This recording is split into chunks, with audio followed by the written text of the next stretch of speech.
வணக்கம். இலங்கை செய்திகளுடன் நான் ரோஷன். விரிவான செய்திகளுக்கு முன் தலைப்புச் செய்திகள். கல்வி முறையை கட்டமைப்பாக மாற்ற அரசு நடவடிக்கை எடுத்து வருகிறது என்று பிரதமர் ஹரணி அமரசூரிய உறுதி. உள்ளூராட்சிகளில் ஆட்சி அமைப்பதற்கான புதிய எதிர்க்கட்சி கூட்டணியை ஜனநாயகத்திற்கு விரோதமானது என்று பாட்டாளி சம்பிக்க ரணவக்க கருத்து. பட்டளந்து ஆணைக்குழு அறிக்கையை ஆய்வு செய்ய 4 பேர் கொண்ட குழு சட்டமாதிபரால் நியமனம். இலங்கையில் இனஅழிப்பு போன்ற சம்பவம் ஒன்று இடம்பெறவில்லை என்று வெளிவிவகார அமைச்சர் விஜித ஹேரத் கருத்து. தொடர்வது விரிவான செய்திகள்.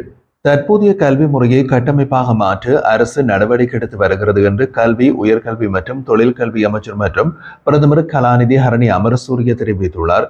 பாதுக பொபேர் ராஜசிங்க மகா வித்தியாலய மாணவர் நாடாளுமன்றத்தின் முதல் கட்ட அமர்வு நேற்று ஜனாதிபதி அலுவலகத்தில் அமைந்து பழைய நாடாளுமன்ற சபை மண்டபத்தில் இடம்பெற்றிருந்தது. இதில் மாணவர்களிடம் உரையாற்றிய பிரதமர் ஜனநாயகத்தின் வலிமையினை உறுதிப்படுத்த செயல்பாட்டு திறன் வாய்ந்த பிரஜைகளை உருவாக்குவது இன்றியமையாதது என்றும் அதற்கேற்ப கல்வி முறையில் மாற்றம் கொண்டு வருவதுதான் அரசாங்கத்தின் நோக்கம் என்றும் தெரிவித்துள்ளார். அத்துடன் ஆசிரியர்களும் மாணவர்களும் இடையே ஒரு அர்த்தமுள்ள உறவை உருவாக்க வேண்டும் என்பதையும் அந்த உறவு கல்வியின் தரத்தை உயர்த்த முக்கிய பங்காற்றும் என்பதையும் பிரதமர் வலியுறுத்தியிருந்தார். மாணவர் நாடாளுமன்ற உறுப்பினர்களால் முன்வைக்கப்பட்ட கேள்விகளுக்கு பிரதமர் நேரடியாக பதிலளித்திருந்தார் என்பதும் குறிப்பிடத்தக்கது. உள்ளூராட்சி மன்றங்களில் ஆட்சி அமைப்பதற்காக எதிர்க்கட்சிகள் ஒன்றிணைந்து புதிய அரசியல் கூட்டணியை உருவாக்கும் முயற்சி முற்றிலும் தவறானது என்றும் ஜனநாயக கொள்கைக்கு முரணானது என்றும் ஐக்கிய குடியரசு முன்னணியின் தலைவர் மற்றும் முன்னாள் பாராளுமன்ற உறுப்பினர் பாட்டாளி சம்பிக்க ரணவக்க குறிப்பிட்டுள்ளார். கொழும்பில் உள்ள கட்சியின் அலுவலகத்தில் நடைபெற்றிருந்த ஊடகவியலாளர் சந்திப்பில் பேசும் போது அவர் இந்த விடயத்தை தெரிவித்தார். அவர் மேலும் கூறிய போது, நடைபெற்று முடிந்த உள்ளூராட்சி மன்ற தேர்தலில் தேசிய மக்கள் சக்தி பெரும்பான்மையை பெற்றுள்ளது. அதனால் மக்களுக்கான ஜனநாயக ஆணைக்கு ஏற்ப அந்த கட்சிக்கு ஆட்சி அமைக்கும் வாய்ப்பு வழங்கப்பட வேண்டும். அரசாங்கத்தை நெருக்கடிக்கு உள்ளாக்கும் நோக்கில் தேசிய மக்கள் சக்திக்கு எதிராக செயல்படுவதை நாங்கள் ஆதரிக்க மாட்டோம். 265 உள்ளூராட்சி மன்றங்களில் வெற்றி பெற்ற தேசிய மக்கள் சக்தி ஆட்சி அமைக்க தடையின்றி அனுமதிக்க வேண்டும். இதற்கு மாறாக எதிர்க்கட்சிகள் புதிய கூட்டணி அமைத்து ஆட்சி அமைக்க முனைவது ஜனநாயக அடிப்படைகளுக்கு முற்றிலும் எதிரானது. மக்கள் வழங்கிய வாக்குகள் தனித்தனியாக மதிக்கப்பட வேண்டும்.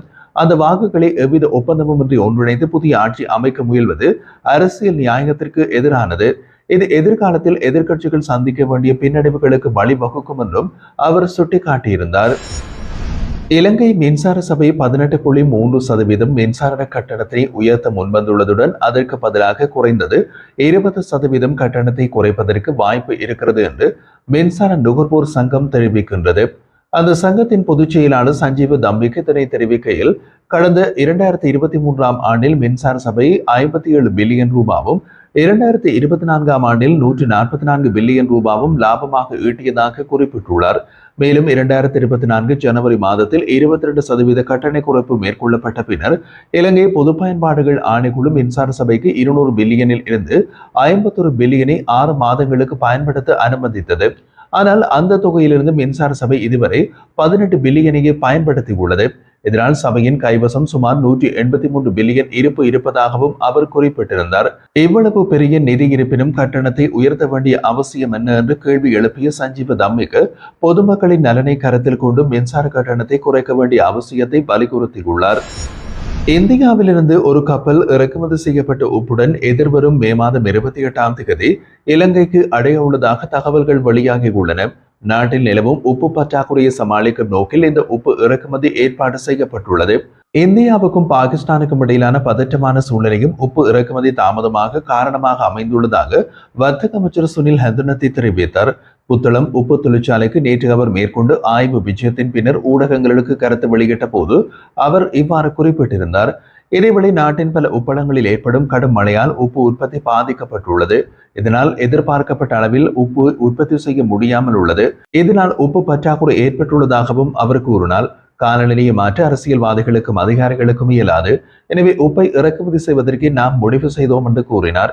அத்துடன் பொதுமக்களை 1 கிலோ உப்பிற்கு வரிசையில் நின்று வாங்கும் நிலையில் உள்ள போதும் சிலர் 10 தொடக்கம் 15 கிலோகிராம் உப்பை களஞ்சியப்படுத்திக் கொள்வது அனுமதிக்க முடியாத செயல் என்றும் அவர் எச்சரிக்கை விடுத்தார்.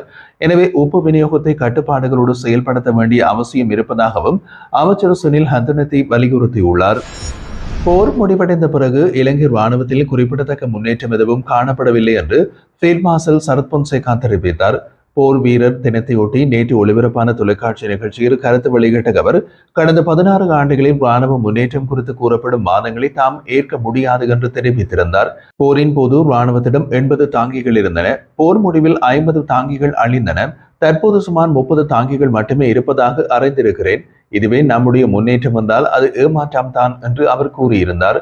தாங்கிகள் உள்ளிட்ட முக்கிய ராணுவ உபகரணங்கள் இல்லாமல் வெறும் மனிதவளம் மட்டுமே இருக்கிறது என்றால் அது போர் தயாராக இருப்பது அல்ல. அளிக்கப்பட்ட 50 தாங்கிகளுக்கு மாற்றாக புதிய தாங்கிகள் வாங்கப்படவில்லை. இது கேவலமான நிலை என்றும் அவர் சுட்டிக்காட்டினார். ஒரு தாங்கியை வாங்க 2 ஆண்டுகள், ஒரு சிறப்பு படை வீரரை பயிற்றுவிக்கவும் குறைந்தது 2 ஆண்டுகள் தேவைப்படும் என்றும் விளக்கினார். ஒரு கொமாண்டோ வீரரை உருவாக்கி 2 ஆண்டுகள் முழுமையாக செலவாகும். எனவே ஒரு போர் என்பது ஒரு நாளில் ஆரம்பிக்கக்கூடிய விஷயம் அல்ல என்று வலியுறுத்தி இருந்தார். எப்போதும் எதிர்பாராத சூழ்நிலைகளுக்கு தயாராக இராணுவம் இருக்க வேண்டும் என்பதே தமது கருத்து என்றும் ஃபீல்ட் மார்ஷல் சரத் பொன்சேகா தெரிவித்தார். வடக்குக்கான போதைப்பொருள் கடத்தல்களை தடுப்பது தொடர்பாக கடற்படை தளபதியுடன் வடமாகாண ஆளுநர் கலந்துரையாடியுள்ளார். வடக்கு கடற்படை தளபதி ரியல் அட்மிரல் எஸ்.ஜே. குமார் வடக்கு மாகாண ஆளுநர் நாகலிங்கம் வேதநாயகனை நேற்றைய தினம் திங்கட்கிழமை ஆளுநர் அலுவலகத்தில் சந்தித்திருந்தார். இந்த சந்திப்பின் போது யாழ் மாவட்டத்தில் உள்ள கடல் கடந்த தீவுகளுக்கான போக்குவரத்து வசதிகள் தொடர்பாகவும் கடல் வழியான போதைப்பொருள் கடத்தல்களை தடுப்பது தொடர்பாகவும் கலந்துரையாடப்பட்டுள்ளது. சட்டமா அதிபர் பாரிந்த ரணசிங்க பட்டணத்து ஆணைக்குழு அறிக்கையில் உள்ள தகவல்களை பரிசீலித்து சட்ட ரீதியாக தொடர்ச்சியாக நடவடிக்கைகளை எடுக்கலாமா என்பதை ஆராயும் நோக்கில் 4 பேர் கொண்ட விசேட குழுவை நியமித்துள்ளார். இந்த குழு மூத்த மேலதிக சொலிசிட்டர் ஜெனரல் ரோஹந்த அபேசூரியவின் தலைமையில் செயல்பட உள்ளது. குழுவில் இடம்பெற்றுள்ள மற்ற உறுப்பினர்களாக பிரதி சொலிசிட்டர் ஜெனரல் திலீப பீரிஸ், சிரேஷ்ட அரசாங்க சட்டத்தரணி ஜாயினி வெங்கட போல அரசாங்க சட்டத்தரணி சக்தி ஜாகுட ஆராய்ச்சி ஆகியோர் காணப்படுகின்றனர். இந்த குழு பட்டளந்த ஆணைக்குழு அறிக்கையில் இடம்பெற்றுள்ள ஆதாரங்களை ஆய்வு செய்து குற்றப்பத்திரிகைகளை தாக்கல் செய்யும் தேவையும் சாத்தியமுள்ளதா என்பதை ஆராயும்.